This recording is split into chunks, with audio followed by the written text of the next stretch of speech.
just wanted to start off my weekly vlog for the second week of May. I just finished listening to Jefferson's Sons by Kimberly Brubaker-Bradley, and I've talked about it a lot recently, so I'll just leave that at 100%. I literally have no complaints about it. It's a wonderful audiobook. I loved that book. I would also love to make a lot of progress on That Hideous Strength, probably just listening on audiobook. I do have some other books that I would like to listen to on audiobook. We'll see what happens. At nighttime, I will probably be reading Isaac Storm. I've also decided to add a book to my TBR for the Dark Academics Book Club readathon. I would really like to add The Scorpio Races by Maggie Stiefvater to this because I was just chatting with some awesome girls in Michael's Discord and we were just like, hey, a Stiefvater-thon! I convinced them that we should do this one and make some November cakes. I'm very excited to reread this because I pretty much know the story backwards and forwards. I've studied it. I love it. It's wonderful. The audiobook is awesome. It's about Celtic horses called Capelishka living on an island called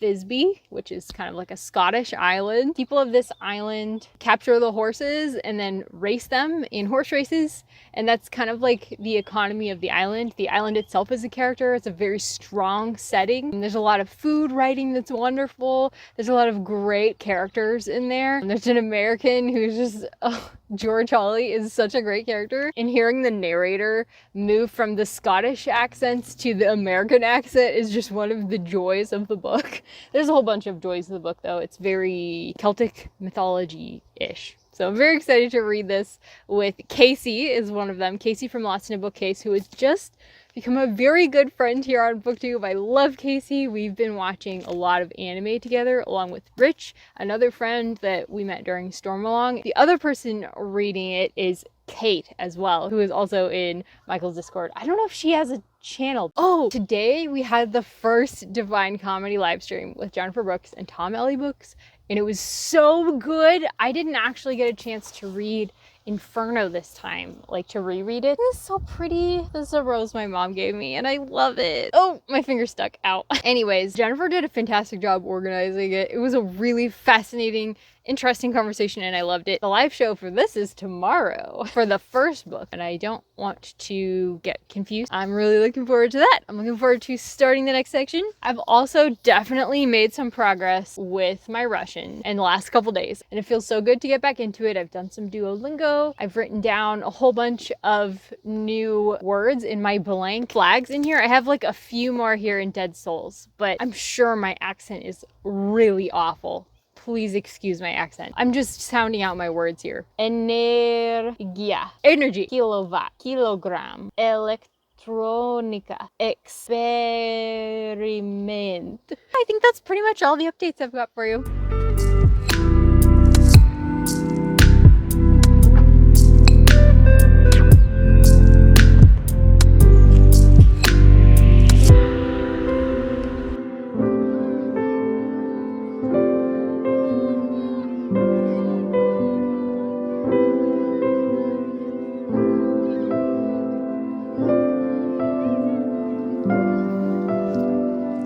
Hello guys, today is May 12th. I really just want to be laying down right now. I've not been feeling great, but I had to go to the doctor today and he's out of town. So I just was like, you know what? I'm going to get some good food. I'm going to get that on film for you guys. I'm going to wear some makeup, do my hair, and I'm going to film this vlog entry. So here we are. I also don't know who I am anymore. I finished 2 books already this month, which I know doesn't sound like a lot for May 12th, but for me, that's really cool. So I already finished Jefferson's Sons. I also just finished Isaac Storm by Erik Larson, whom I've been just dying to read. Booked and Busy recommended him. People were asking her for nonfiction recommendations. I was talking about him for a library video and suddenly our library book club was like, hey, that sounds good. Let's read that for our library book club. So I've actually been hearing about Erik Larson for years. I've always wanted to read, what's the other one I have? There's a couple that I would be really interested in reading, but anyways, this one was fabulous. This one is about Isaac Klein, who's a meteorologist in Galveston when the deadliest natural disaster in American history strikes Galveston. He's in charge, and he did not warn people because he didn't anticipate it coming. So it was a hurricane. It's very, very sad. I remember saying in my TBR that, oh, I love disaster stories. And I feel so callous saying that now because this book was really sad. The scenes in Galveston after the hurricane were horrifying. There was like direct testimony in there from people who survived it, who told us how they survived, things that they saw. People who went into the city after the disaster and what they saw, the way the cleanup of the bodies went. I mean, it was really detailed and horrific. And I feel like it was set up really well. There's just such a feeling of dread and fear as it's developing. So it talks a lot about disasters in the development of like climate science and stuff like that during this time. And it also tells us what like Texas was like at this time. And there's a lot of background. But it's not very long of an audiobook. I don't think it was longer than 8 hours. I feel like it moved really quickly. The book's fairly short, thin. I gave it 100%. I don't know if you're going to trust me though, because I also gave Jefferson's Sons 100%. In both of these cases, the audiobooks were really fantastic, which definitely heightens things for me when I'm listening to a fantastic audiobook. And also I paired Jefferson's Sons with the biography. So it was really, they were feeding each other. I just think Erik Larson is a really fantastic author. I mean, I don't know what to say. 200% for you right there. Both fantastic books. Highly recommend them both. I should probably give you some other updates too. There's been like a lot of audiobook progress. I'm almost done with Morning Star finally. I'm also very near the end of Harry Potter 7 with Kevin. So that could be another book that we finished this week. I have made some progress on Dead Souls. I finished chapter 8. I'm really, really enjoying Dead Souls. I realized I didn't actually update you guys in my last update very much about my thoughts on Dead Souls. So funny. I don't feel very good today. I don't think I can give you a great real description of what it's like. I'm so sorry. I will, I promise. It's all about Chichikov, who is an anti-hero, going around and basically trying to convince people to give him dead souls. Where I am in the story, he has gained some notoriety as a rich man owning all these peasants, you know, supposedly. And it's kind of crashing down around his ears right now, and it's all very funny. There's this moment in the book where Chichikov, he does like a dance move because he gets so excited that a lady writes him like a letter, you know, like a secret, like I'm in love with you letter, and he does this dance where he like jumps up in the air and clacks his heels together, and just that image, it just sent me over the edge. Oh, an Entrachat. Well, I feel like that was the most low energy update, and I'm gonna let you guys go.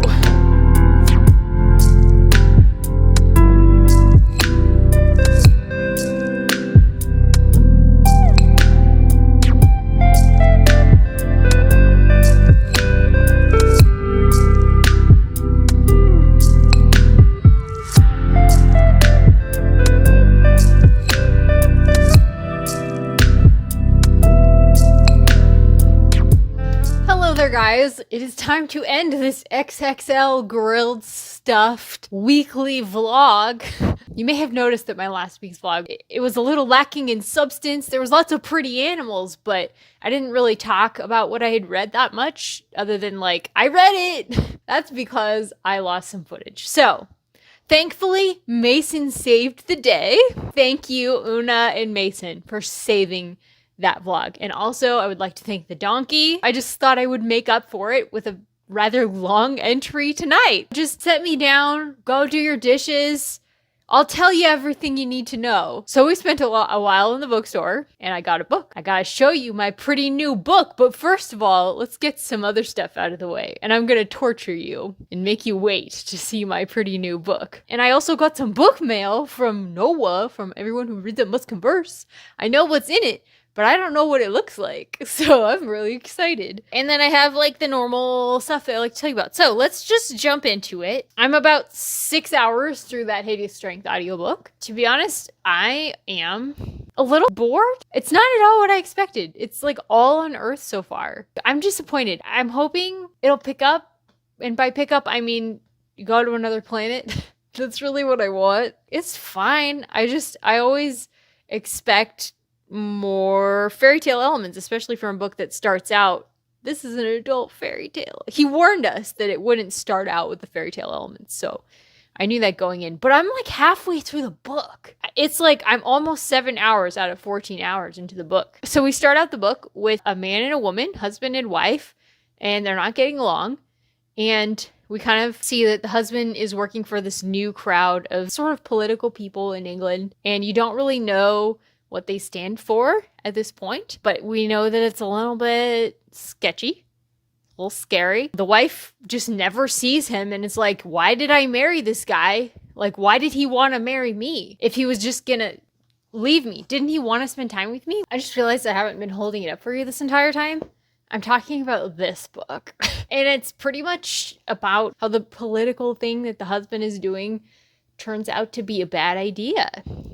And kind of what their theories are. It's cool that there's like a female main character. I don't know. I'm wondering if it will just come alive once I have eyes on the page. Because sometimes that's the case. Like sometimes a book just does not connect with me on audio. And then suddenly I'm looking at it on the page and it's like, what?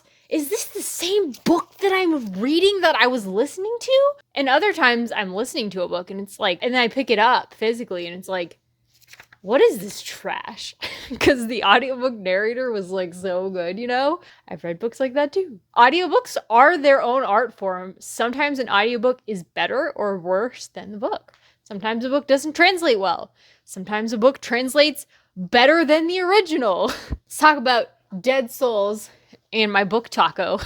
I am transferring my tabs from Paralandra to Dead Souls currently, my Russian tabs. This one I do occasionally listen to on audiobook just so I can keep in the world, so that when I sit down to pick it back up and read, I'm just like in the world. I usually, in fact, I pretty much always go back and reread what I've listened to, because when I'm listening to it, even though I can follow the action really well, because the action isn't very complicated, but it's really when I'm reading it that I catch all of the nuance. And I'm not sure if it's a translation thing. I do like the translation. This is the Richard Bevere Lawrence Balconsi one. I think the audiobook translation is also very good, though. I think it's just that I catch the humor better when I'm looking at it on the page. So far, let's see, I'm on page 216. So I was hoping to finish it. I did not. Well, I finished part 1. There's 2 parts technically. The second part I've heard is kind of like it's like unfinished or something. I don't know. I didn't realize part 2 is unfinished. It's mainly the first book, I guess, the masterpiece. Regardless, we're going to be reading the whole thing and talking about it. I listened to the whole of part 1 and part of part 2. But I'm obviously going back and rereading it because it's just a pleasure to read. Every time I sit down, I really enjoy reading it. I want to give it like an 80, but sometimes my interest does kind of flag a bit with it, so maybe a little lower, maybe like a 78.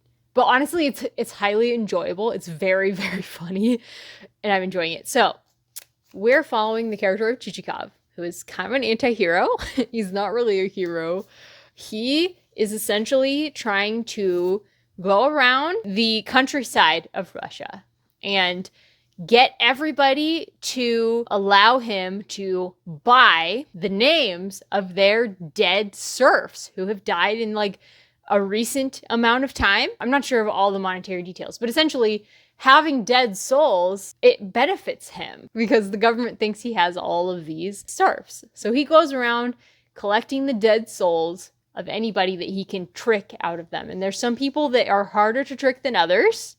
And it's very fun to see him trick people. It's also very refreshing that the women are not terrible. I have been boxing Jennifer Brooks about this a little bit lately. Maybe we've been just reading a little bit too much classics with like kind of poor female representation. It's kind of weird for me. That's not something that normally bothers me. Something that normally bothers me is bad religious representation. I guess I am kind of thin-skinned in that way, unless that person is a Christian. Then I'm like, yeah, bring on the venom, because then they understand. Usually then what they're saying is true.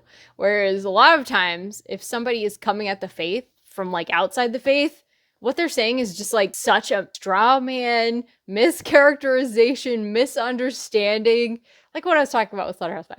Anyways, how did I get on this subject? That's like one of my favorite soapboxes. I've been feeling that way lately about female representation. Now, I'm not going to say that there's strong female characters, like, no, but like, thank goodness, there's nothing like in Slaughterhouse-Five, or I'm sorry, but in The Brothers Karamazov, all the women were nuts. It didn't bother me that much because I loved the characters. I loved the brothers.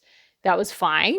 But it was disappointing after Crimes and Punishment, where Sonia and Dunya were amazing characters. Also, of this, first half is a little bit episodic, where he's just trying to go around and get the dead souls. The second half is kind of like about his entry into society and how things are shifting once he has the souls. I don't think this is really spoilery. I don't think it's really a kind of book that you can really spoil. It's more like the more you understand about it, I feel like the better. Because otherwise it's a little like, why are you telling me all these seemingly irrelevant details? Like, it's really just about taking the journey, even if you already kind of know what's happening. The point is not what's happening. The point is going on the journey with the character. So Gogol's point partially is showing some of the stereotypical flaws of Russia, but he does it in a very good-natured, humorous, back here it says sulfurous humor.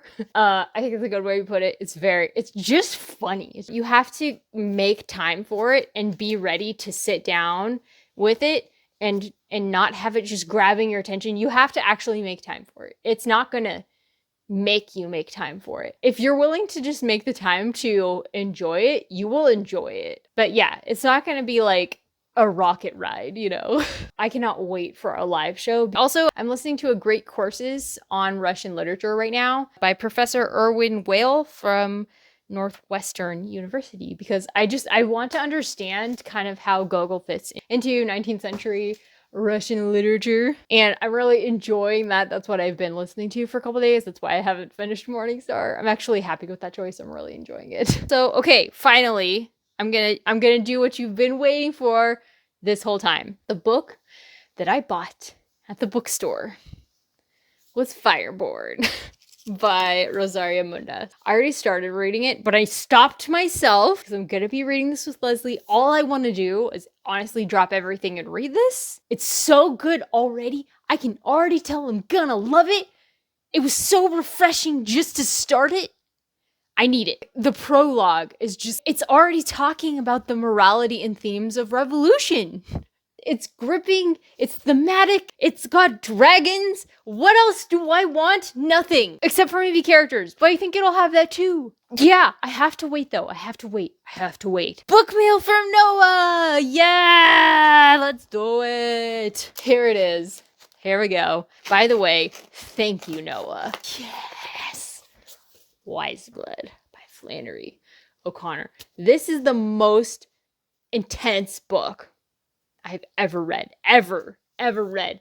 And this is actually a nice copy. I love FSG Classics. So this is about, what's his name? Hazel Modes. He is a prophet for Satan or something. I don't remember it very well. I just remember that he's just trying to rebel against what his soul tells him is right. I guess it's really hard to describe. It's just extremely haunting. It's extremely hard to read. I had to take a break when I was first reading this. I actually generally prefer her short stories, to be honest. This is the only novel I've read from her. Her short stories are just like the perfect dose of horrificness for me, and I love them. She's literally one of my top 5 authors. She might be my #1 American author.